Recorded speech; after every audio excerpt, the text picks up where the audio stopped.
Hey, Action. team. There we go. Action. I love it. Hey, team. Welcome back to another incredible episode of the Intentional Agribusiness Leader podcast. This is your host, Mark Jewell. And today I am joined by Rob Hendrickson. You can call him Robbo, if I got that right. You do. He is a creative strategist, product inventor, designer, writer, entrepreneur, and retired professional rodeo cowboy who grew up on a ranch in western South Dakota. If that doesn't have you hooked, wait till I tell you what he did in the early 90s. Robbo, welcome to the show, man. Thanks for being on. Hey, thanks for having me, man. Super excited to have you in here. We just spent about a half an hour just connecting and talking about all kinds of things. And certainly we probably could have got on for much longer. But I'm going to give you the same opening question everybody does, and then we'll get on with it. Rob, what does it mean for you to be intentional? And that's, you know what I think. I think that is a really, really great question, and it's an important topic, and one that has really affected my life. Mm, You know, growing up the way I did, and in our ranch was in Caputa, South Dakota. It's between Rapid City and the Pine Ridge Indian Reservation. And my dad was a veterinarian, but he was that old school country veterinarian, and he worked his butt off and made a fair living that he would pump into the ranch to keep it going. And so, we didn't have a lot, but we didn't really need a lot. And you learn to be opportunistic hmm in that kind of setting. And that drove my bus for a long, long time, was being opportunistic, was really paying attention and keying in on opportunities that would be at my feet, because they're kind of everywhere if you really think about it. And that I think that it's an important skill to be able to find opportunities that really help you, that can actually elevate you to the next level, things like that. However, I didn't ever apply intentionalness to that process. And what Mm-hmm. happens there is I would chase everything, and I would get involved in way too many things. At one time, I think I had 11 different business opportunities in some various form or shape. My inventions and businesses that needed me as a partner, and this and that and the other thing. And I literally had a conversation with a good friend of mine. He's a incredible brain out of Austin area. And we had a long visit about being intentional. Mm, And I that really stuck with me. And so for a couple of weeks, I'm a big notebook guy, and I just write notes about that subject, about, trying to evolve from being just an opportunist to being, intentional about what I'm doing. And that was a huge change in my life. It made me rethink all those different opportunities. And I literally cleaned my plate. Like I went through a process. The partnerships I was involved in, I just turned over to the partners. The projects I was solo on, some of them I just shot in the head, and some of them I said maybe someday. mm-hmm. And Mm-hmm. weeded down to more of a concentrated effort, and it really, really dramatically changed the way that I operated and the successes that I found. Yeah, that's really cool. It's almost like there's more gravity to it, right? Because there's sometimes we admire people who are opportunistic. It's just like, man, they're doing cool thing after cool thing after cool thing. But sometimes, and I've been that guy doing the all these things, but you don't actually take time to be in the moment with the thing because your plate gets loaded up with all the things, Yeah. right? Yeah. So it's like you can't really enjoy the flavor of any particular thing because you always have so many things that you're shoving in your mouth. Right. And it it Yeah. it also reflects, when you're opportunistic and you do get involved in, you've got all these, like I said, being able to spot opportunities Hmm. is also kind of a gift in a way. But if you think about it, it was sort of like, yeah, I'd be involved in this thing here, but I had 8 boats waiting instead Yeah. of the mentality of burn the boats. Yeah. Yeah. So burning some boats is a really healthy thing to do, is hmm because it forces you to drive your energy in more of a focused sphere than knowing, hey, I've got these other things going. Well, I'm just going to take all that energy and push it in this direction. And that's when you start to find success. Mm, beautiful. Incredibly well put. I think that's a great point. It's a really great point. You know, we what I think about intention, because I study it so much. This is what the show has been about for 3 years, and even before we started the show, I spent 6 months just going deep on intention and what what does it mean. We have a three-legged stool definition for it that we use and that I use in my work. And the first word is deliberate, which means you intend to do it. It's you're doing it on purpose. The second word is that it's decisive, so you don't wait around thinking about. I mean, yes, think, plan, be intentional, but intentionality requires that you make a decision and move, Pull the trigger. right? Pull the trigger, have to go do it. And then the third one is that it's what I call divine. I use the word divine because your type of intention is uniquely yours. Your type of leadership is uniquely yours. There's only one Robo, right? There's only one Mark Jewell. And so what happens for a lot of people is, and I know I've been guilty of this for so much of my life, where we see people that are experiencing amazing things, and I try to mimic that. Right? I see someone who's at a high level of leadership. I see somebody who's great at sales. I see somebody who's a great marketer, and I try to mimic that. And it's okay. Like yes, we should certainly learn from each other, but you also, along the way, you got to find your uniqueness, your swing, that's uniquely yours. And until you have that, like you're being deliberate, but there's something missing from the intentionality, because once you have that uniqueness, it's like there's a almost like a kabod, like a power of God that's upon you, an anointing that becomes upon you when you find that actual swing. And it's really cool when people get it, and very few do. Yeah. And I love the word divine. Hmm. That's a powerful word. It is. It catches people off guard because they don't expect it. They think, oh, it's just a business podcast. And it is. But the most intentional creator of all time is the creator Right.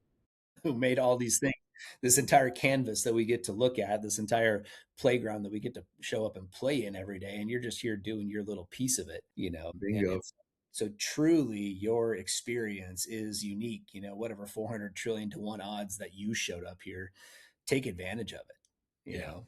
Yeah, absolutely. Yeah, good stuff, man. So, one of the cool things that you talked about off the mic was getting to build Sony's first website, which I think is a wild story. How did you get there? Well, we had Sony was one of our first. I had an ad agency for several years in the DFW Metroplex, and we, as we grew our portfolio, we were able to take on bigger and better clients, and we got our foot in the door at Sony, and they had multiple divisions. Every product is basically its own business, and we were lucky enough to land just some low level creative work in one of the divisions. I think it was, probably like I think we were doing Handycam, and then we really prided ourselves on customer service over creative, and that made a big difference because there were a lot better agencies than we were in the creative field, but they may or may not make deadlines, and we made deadlines, and answered the phone, and we did that hard work, and we ended up getting more and more of those divisions until we had several of the divisions at Sony under our belt. Hmm. And then we started doing cross promotion stuff. We got to start, working on designing the point of sale area, like an incredible universe when you walked in, which people on this podcast probably aren't going to remember the incredible universe, but it was Best Buy before Best Buy. And we got to help design their footprint inside there. And I came up with this idea to I realized that the store employees that were working there were these 18-year-old kids, in between college, probably going to be there 3 months, 6 months at most, and then they move on. So their knowledge of the products was really a key part. And it was really hard to do in-store training all over the country. So we developed an idea called Passport, and we created passports. They were made out of the same material. Boy, that was hard to find, by the way, as a passport, and each page was a product, and it had like the 10 things that makes a Sony Handycam better than Philips and all the others. And The next page was how does our VCR outshine the others, and and we gave it to all the salespeople at Sony and said, hey, when you're in the store, give this to all the employees, and then tell them, say, hey, if I walk in here and you're carrying the passport, I'm going to give you a prize. You get a, you know, Mm, a yeah. Walkman, or you get whatever. And it really took off. Like the those kids would always have those passports on because they heard that other people were winning these prizes. And we were also in charge of web TV. At that time, Sony had invented web TV, which is now the technologies that's in every one of the your devices at home. Sure. Yep. That Yep. was the original log. You know, get on your TV, hook it up to your TV, and you can use your TV as a screen computer device. And it failed under Sony. Microsoft ended up buying it. But I thought, well, wouldn't it be cool if, while things are slow, they can take a quiz and answer the questions that are in the passport, so we know that they're at least reading the book. So we wanted to develop this quiz. So at that time, I mean, Netscape had just launched. I mean, browsers were brand new. Nobody knew anything about building out web pages, Yeah. or they were just starting to learn. Very few companies were on the forefront of that. So I went to the library, bought books. I flew out to San Francisco, went to their bookstores out there and bought books, and then hired some coding geeks out of Dallas that used to work for ARPANET. And we built this passport web page, this website, and you could log in and you could go take a quiz on the different topics. And when you took all the quizzes, you submit it, you win a prize. And we had done that, and Sony came to us and they were like, man, we're trying to build out a corporate website and we're just having hell. It's over budget, it's taking too long. Could you guys build us something? And we're like, yeah, we can, sure. That was our mentality. We didn't know how to do it. We were like, okay, we'll figure it out. And so yeah, we did that. They didn't use it very long. The agency, they had hired some big agency out of New York to build it, but they got to use our website to get going and get it launched until they had this bigger, deeper, more robust website. But that was quite an experience. That's wild. That's cool. That is super cool. So it's I think it's interesting for people to hear those stories because for most of us, we can't even remember a time when we just didn't have websites for everything, right? And a website has now become kind of a, I mean, obviously you got to have one, but is it that, most of our stuff gets driven through other means, whether it be social media, right? Or video or just simple landing pages, and I'm thinking about this, like, so this morning, right? We have a product that we're launching right now called Jericho, which helps to do a lot of we can do product training through it. That's just like, that's like a subset of what it does. But you made me think about that as you talk about the passport thing. But I literally I have 5 different AI agents coding on that website while you and I are having this conversation. Yeah. Yeah. You It's amazing time. It reminds me of that time when the internet was coming out and we were all scrambling, trying to learn how the tools worked. And, the promises that were made that the internet was going to bring to everyone really didn't transpire as fast as everyone thought. I know? mean, Yeah. but, it was the first, I would say, 5 to 8 years or so. It was such a fun, pioneering time, is learning how the tools worked, how they integrated into businesses, how you used them for the positive.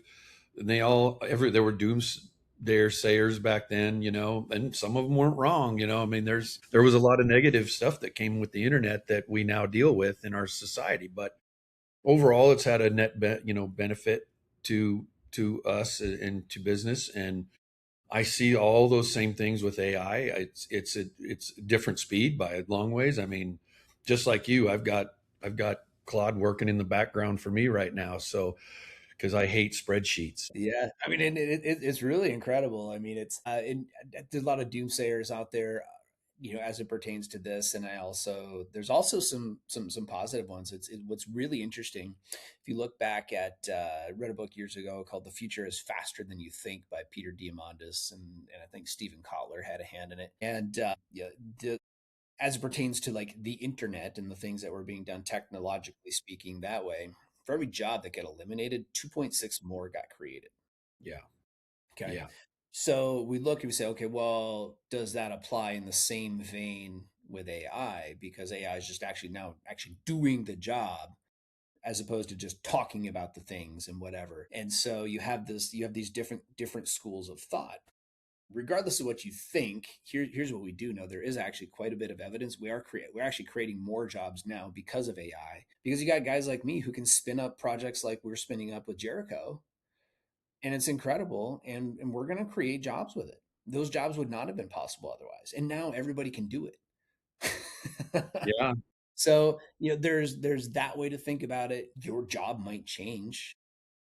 You know, I'm also getting done probably what it would have taken three of me to do and a lot longer, right? But now we're doing that in a day, a week, a month kind of thing. You're getting more work done faster. So yeah, it's going to be interesting to see how things pan out. I personally don't think it's going to be as dystopian as the movies make it out to be.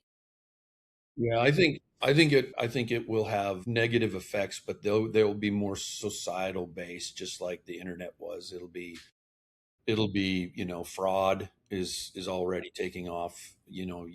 People are going to, for all the good tools out there, I can dig a hole and build stuff with a shovel and a hammer, or I could cave your head in. Yeah. Yeah. It's just a tool. How I use it is really the driving factor of its benefit or not. It's also why our conversation around intentionality is so important because Yes. from an intentional standpoint, the future you focus on is the one you get. Yep.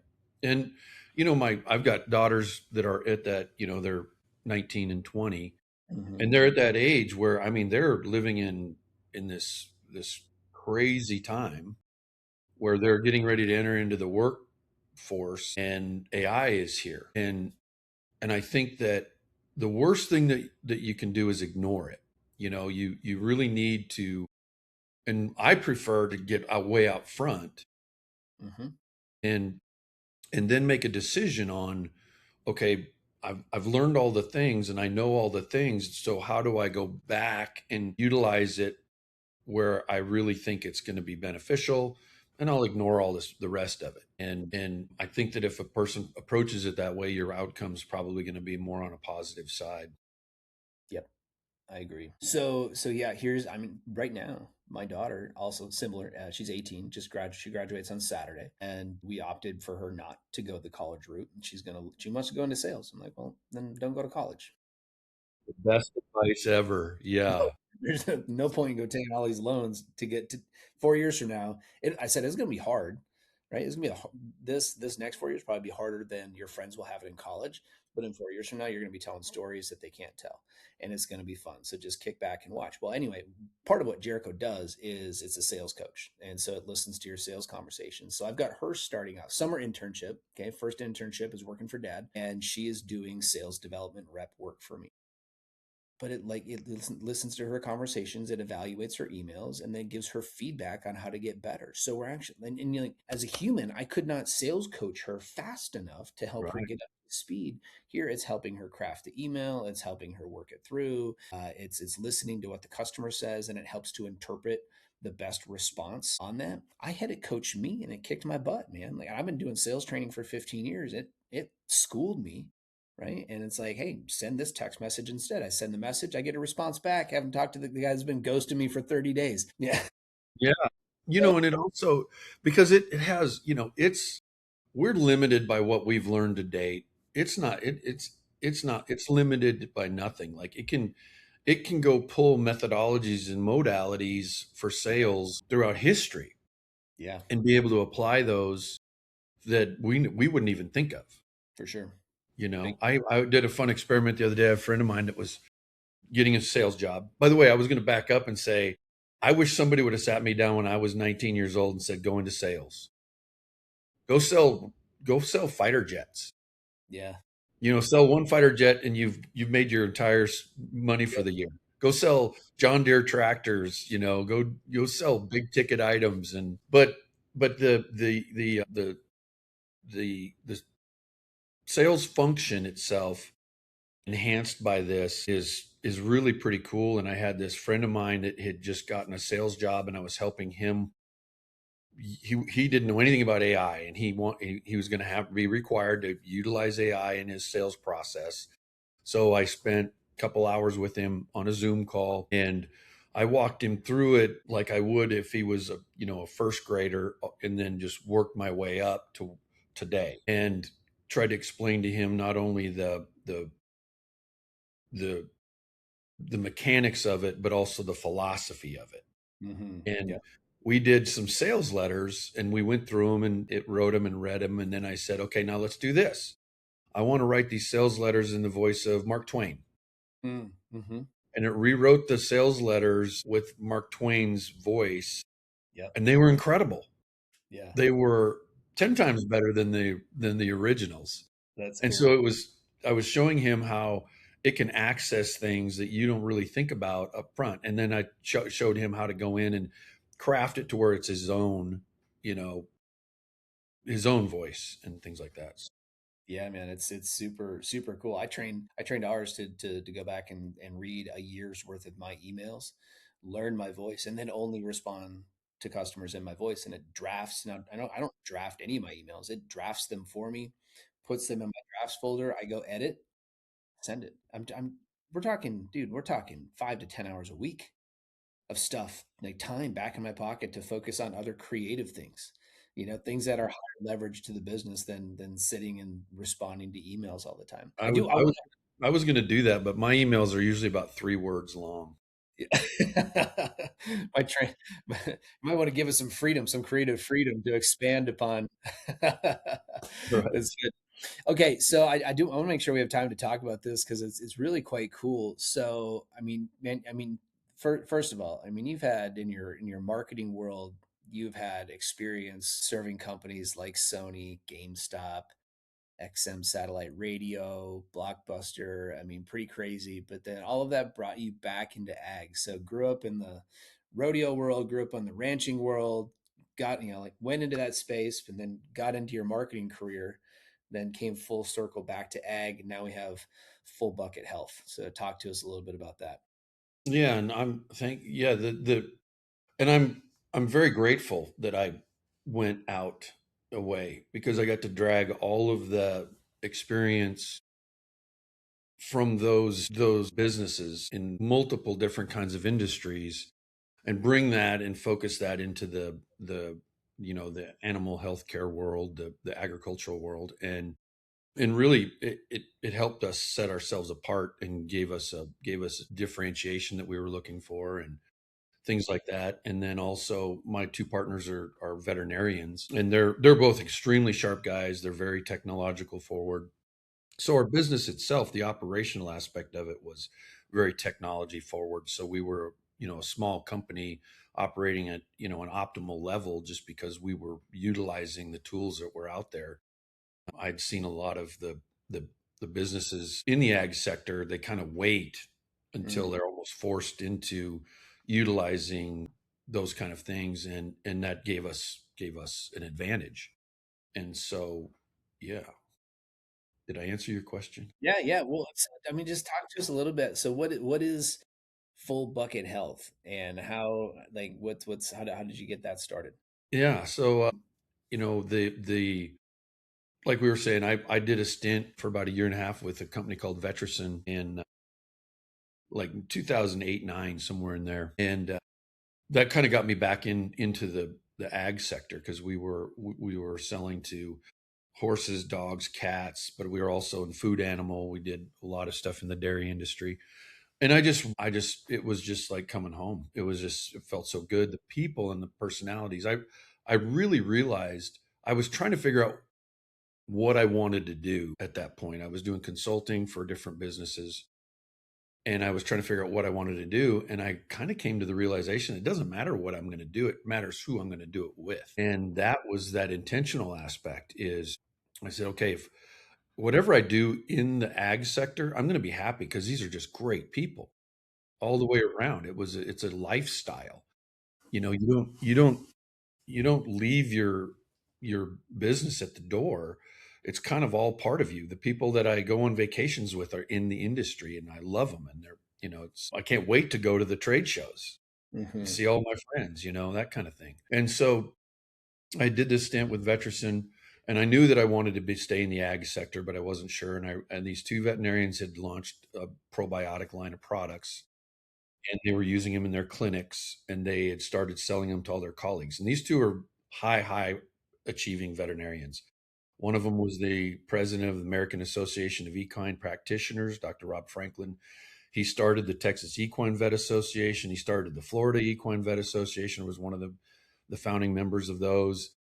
Just a sharp, high level dude. And Dr. Keith Latson, my other one, he was an equine surgeon, and he was the on-call vet for the Triple Crown races. So he was the guy on camera at the Kentucky Derby when they're talking about horses and the horse health and which ones are doing good and if there's any problems. He was the face for the veterinary community. Wow. And so they had these products, and were looking for help to elevate them into an actual like thing. And so Hmm. started as a consultant with them. We really hit it off. We found out we all had the same very aligned goals in life and in business. And I'd been looking for something to do. I'd been offered some really big jobs.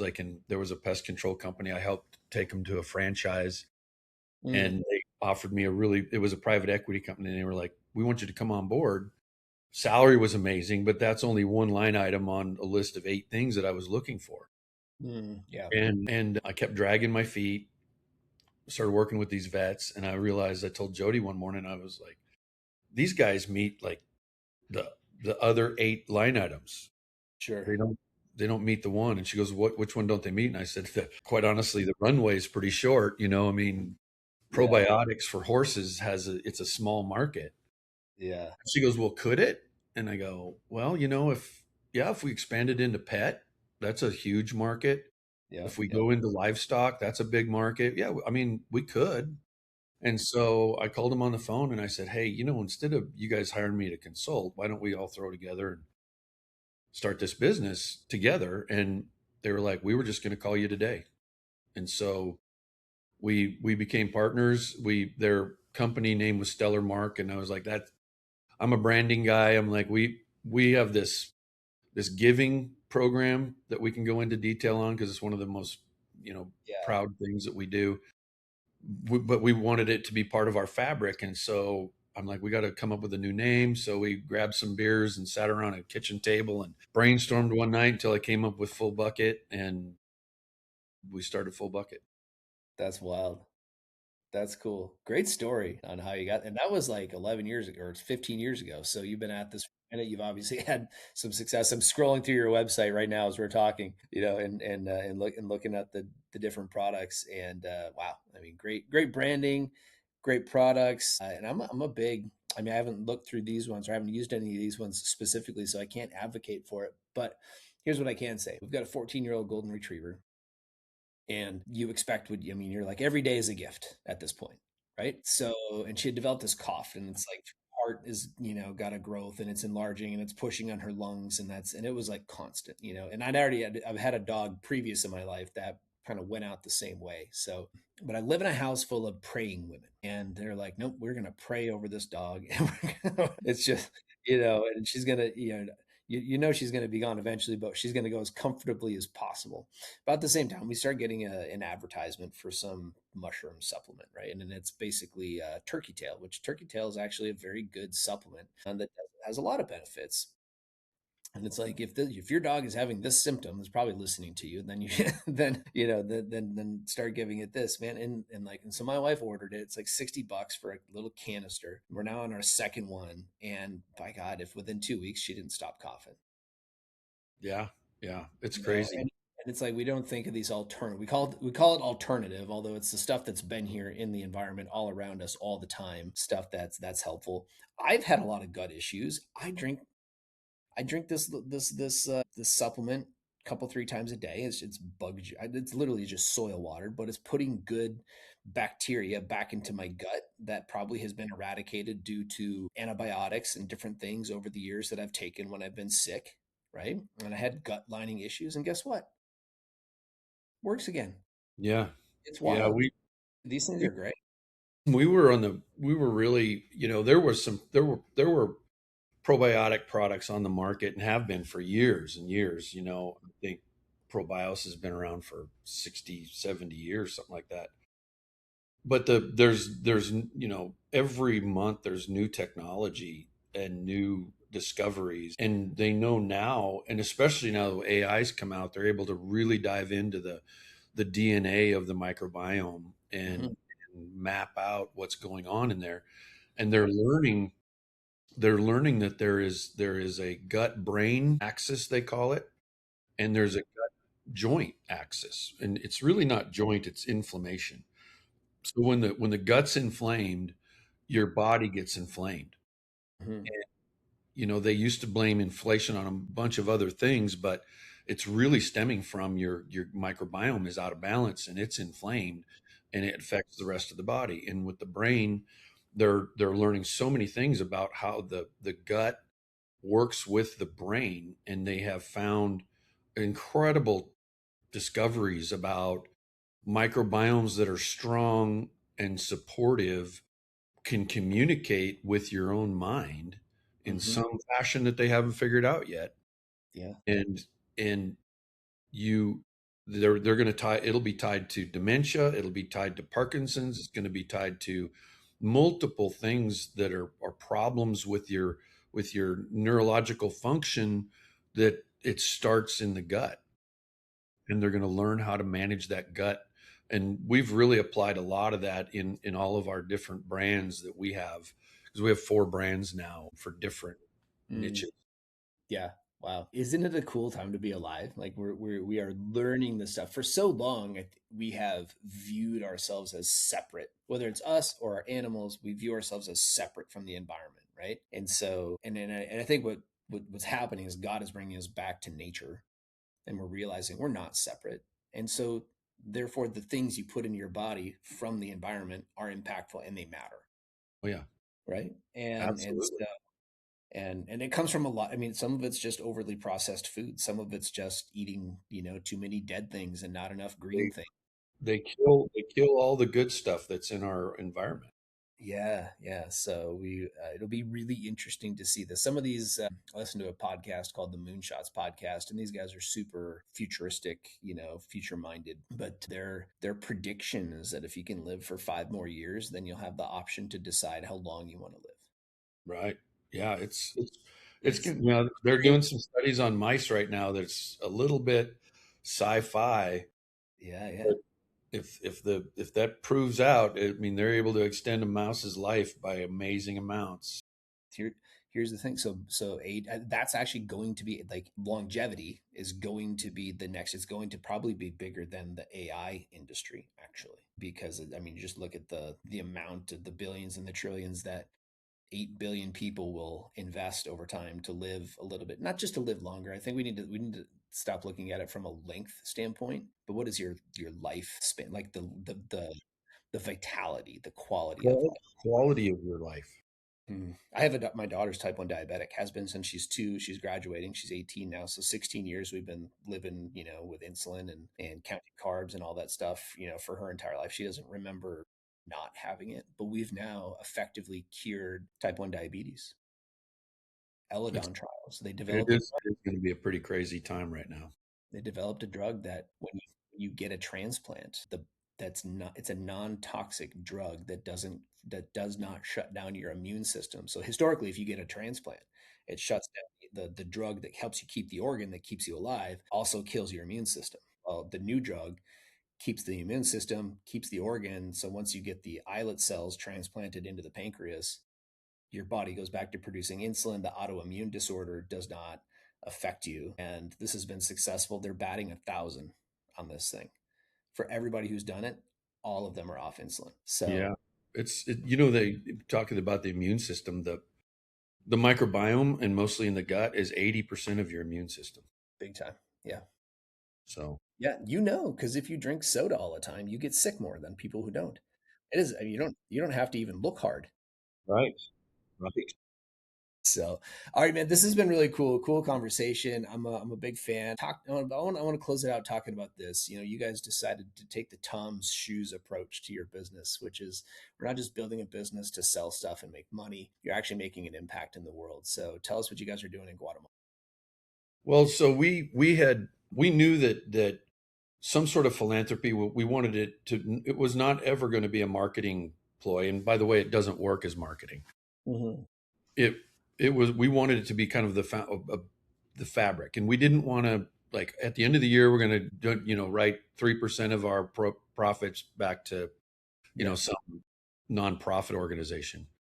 We wanted it to be endemic within in our footprint. Meaning, the thing that I loved about Tom's Shoes was, they sold shoes at Neiman Marcus in the United States, and then they made a pair of shoes in third world countries for children without shoes. And me and Rob and Keith read Start Something That Matters. That is Blake Makowski's book about Tom's Shoes.